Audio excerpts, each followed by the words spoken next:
अकेले रखा गया, न किसी से मिलने की अनुमति थी, न बात करने की अनुमति थी। अब बताइए, भेज दिया गया वहां से 4-5 किलोमीटर दूर।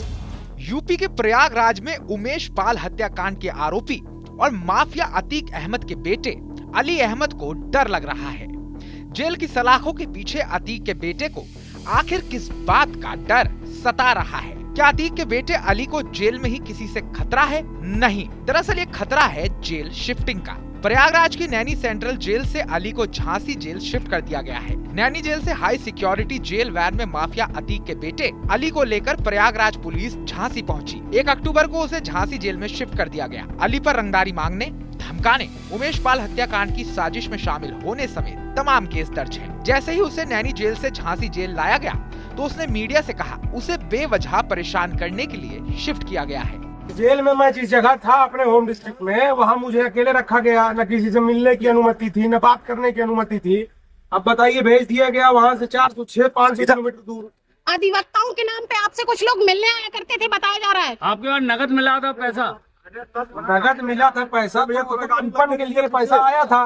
जेल में वो अलाउ है, अब उसको किसी दूसरे तरीके से दिखाया जा रहा है तो मिसअंडरस्टैंडिंग है ना। अधिवक्ताओं के नाम पे कुछ लोग मिलने आया करते थे। नहीं, वहाँ पर पूरा मैनुअल के हिसाब से मुलाकात होती थी और जो अधिवक्ता है उनका वकालतनामा लगा होता था। तो कितने पैसे मिले थे आपके पास?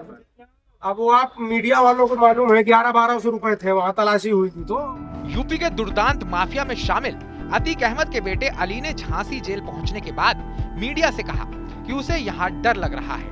मीडिया ने सवाल पूछा कि आखिर उसे जेल में किस तरह का खतरा या डर सता रहा है। सुनिए, एक माफिया का बेटा और 5 करोड़ की रंगदारी मांगने का आरोपी किस तरह जेल में डर की बात कह रहा है। किस चीज का डर सताया जा रहा है?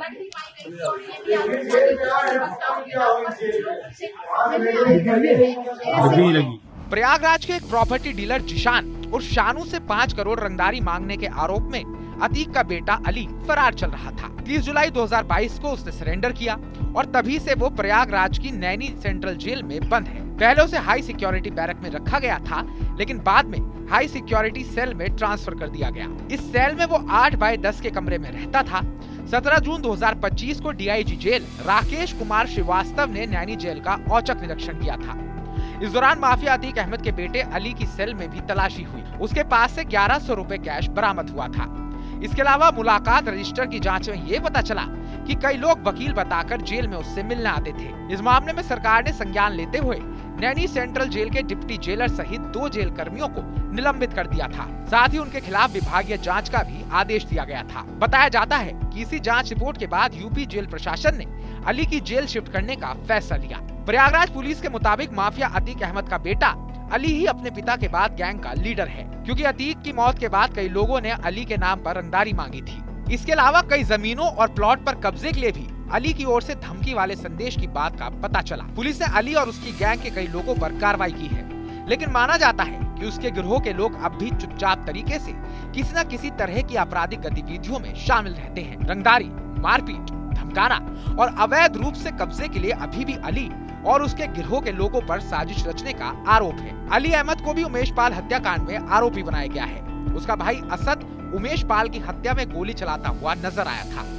पुलिस ने उसे 13 अप्रैल 2023 को झांसी में एनकाउंटर में मार गिराया था। अब असद के भाई और माफिया अतीक के बेटे अली अहमद को झांसी जेल की हाई सिक्योरिटी सेल में शिफ्ट किया गया है। पुलिस की कोशिश है कि प्रयागराज से करीब 450 किलोमीटर दूर झांसी जेल में रहने के दौरान उसे और उसके गैंग को निष्क्रिय किया जा सकेगा।